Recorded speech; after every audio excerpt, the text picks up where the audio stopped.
Hello, students. Welcome to another flipped vocabulary lesson. This one is for Storytown Lesson 27 vocabulary. And for this activity, you need your vocab sheet, a pen or a pencil, and optionally a highlighter. Are you ready to get started? As always, let's start with a review of the directions. First, you will watch and listen to this presentation on your own. Feel free to pause and go back as needed. Then, write the definition or meaning of each word in the center column on your vocab sheet. And finally, in the last column, write a brief response to each question that goes along with the vocabulary word. All of our words this week will be used in stories about famous shipwrecks. So let's get started so that we can enjoy our stories this week. Our first word this week is lavish. Lavish is almost always used as an adjective, although sometimes you do see this word used as a verb. The definition of lavish is something that is richly decorated and looks impressive. Sometimes if you used this word as a verb, you might use it like this. They lavished gifts on the little boy for his first birthday. In that case, you can see that it sort of means the same thing as spoiling. But now think about it as an adjective. What might a lavish house have? Look at the definition and think about your answer to write it on your vocab sheet. Our next word is dreaded.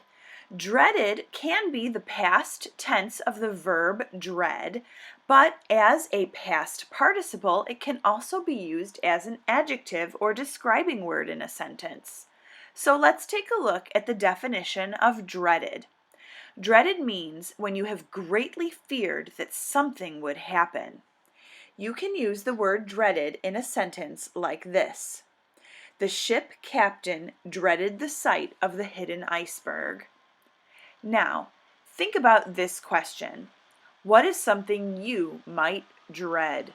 Write your response on your vocab sheet. The next word on the list this week is assent. Take a look at how assent is used.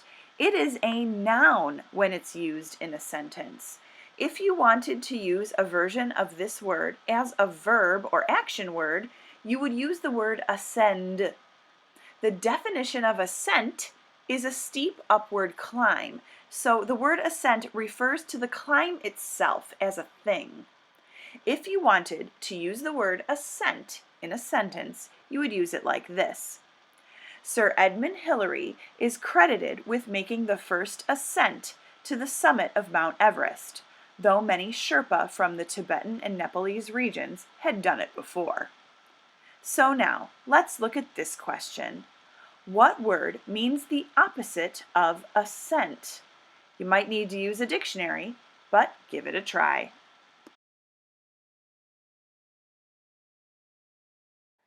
The next word on our list this week is doomed.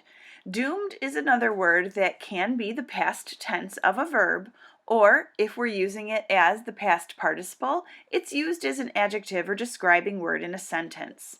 The definition of doomed is something that is destined to have something terrible happen to it.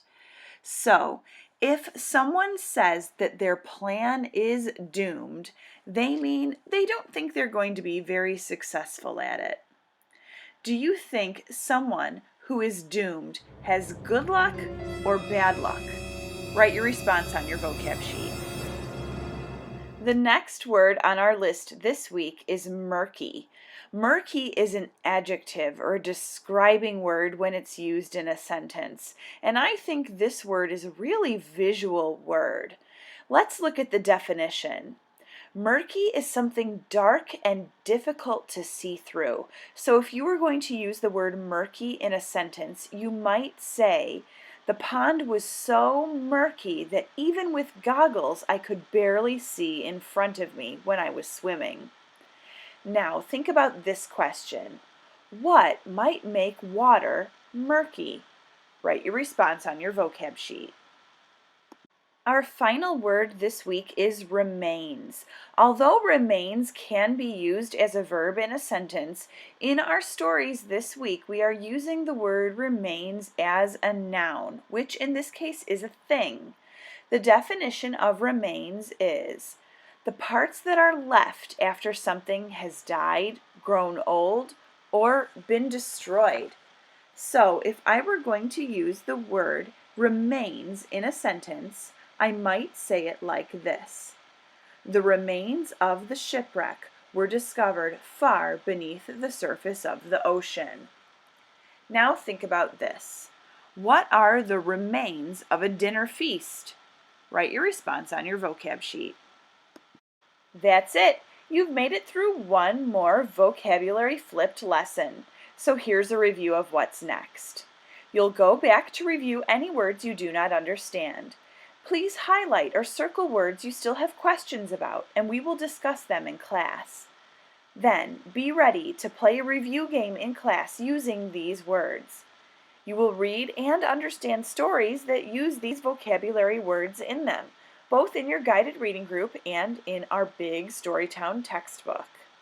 Then, you will use each word in an original sentence, and as usual, this will be your end of week quiz. Good luck, and have your assignment turned in by the due date. We'll see you next week.